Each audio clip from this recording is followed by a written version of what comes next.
John का मासिक व्यय उसके मासिक वेतन का 85% है, जैक का मासिक व्यय उसके मासिक वेतन का 90% है, और संयुक्त व्यय कितना 80% है। तो जॉन का मासिक वेतन आपका इतना है, तो जैक का कितना होगा। देखो अगर मैं इसको करूँ, इस क्वेश्चन को अगर मैं जैक की एक्सपेंडिचर निकालूँ, जॉन की एक्सपेंडिचर निकालूँ, ये क्या हो जाएगा। इसकी इनकम कितनी है 60,000, इसका 85% आप निकालोगे तो कितना हो जाएगा आपका 6 25 अच्छा 48 3 51,000। तो ये आ गया इसका एक्सपेंडिचर आ गया 51,000। अब बोला गया कि टोटल इनका जो एक्सपेंडिचर है 88% है, यानी कि दोनों को मिला दें तो टोटल एक्सपेंडिचर हमारा कितना आ रहा है 88% है। अब मान लेते हैं कि हम यहाँ से जैक का आपका इनकम कितना है एक्स है।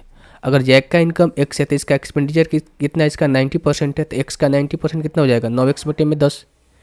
भाई 9x/10 या फिर 0.9x बोले, अगर 9x/10 बोले या फिर 0.9x बोले, कोई दिक्कत वाली बात है नहीं है। तो हम यहाँ से कर सकते हैं कि टोटल एक्सपेंडिचर इनका कितना आ रहा है। तो टोटल एक्सपेंडिचर यहाँ पर 51,000 प्लस में 0.9x।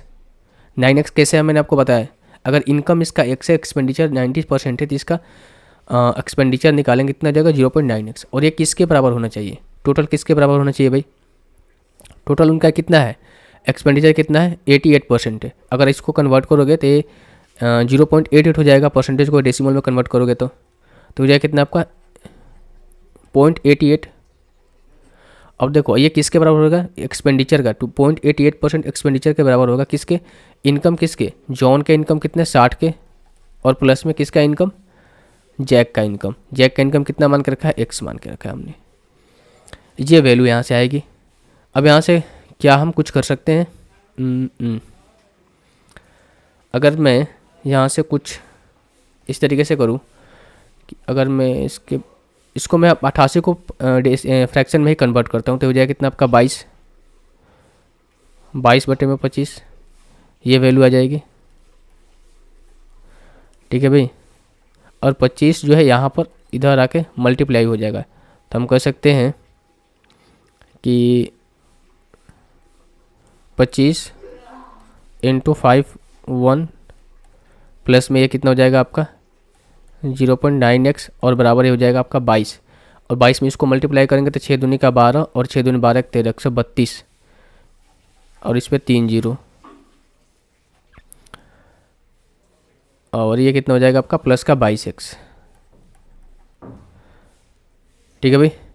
अब देखो 25 9 कितना होता है 225, यहाँ पर कितना हो जाएगा 25 9 225, यानी कि 22.5 हो जाएगा। और यहाँ पर 22x है, इसको माइनस करोगे तो यहाँ पर क्या आएगा 0.5x आएगा। और इसमें अगर देखें यहाँ पर 13 2000 है। अगर इसको मैं यहाँ से कैलकुलेट करूँ तो ये हो जाएगा कितना आपका 25 से कम 25, और 25 बचे 125, 125 और 2 कितना होता है 127, यानी 12 775, यानी 13 20 में 12 75 को माइनस करेंगे। आप यहाँ समझो 13 20 में अगर 12 75 को माइनस करेंगे हम, कितना आएगा 10 में से 5 गया 5, और ये बचा कितना आपका 1, 11 में से 7 जाएगा 4, 45 बचा ना। यानी कि हम कह सकते हैं कि 0.5 की वैल्यू कितनी आएगी 45। 0 को मैं नहीं ले रहा हूँ, तो x की वैल्यू कितनी आ जाएगी 9 आ जाएगी। x की वैल्यू कितनी आ जाएगी 9 आ जाएगी। तो 9 पे आप जितना 0 लगाना है लगा दो। ऑप्शन नंबर 4 जो इस क्वेश्चन का आंसर हो जाएगा, कितना हो जाएगा 90,000 रुपये। तो 90,000 रुपये जो है इस क्वेश्चन का आंसर हो जाएगा कि जैक का इनकम कितना आ जाएगा 90,000 रुपये। सो ऑप्शन नंबर 4 जो है इस क्वेश्चन का आंसर हो जाएगा।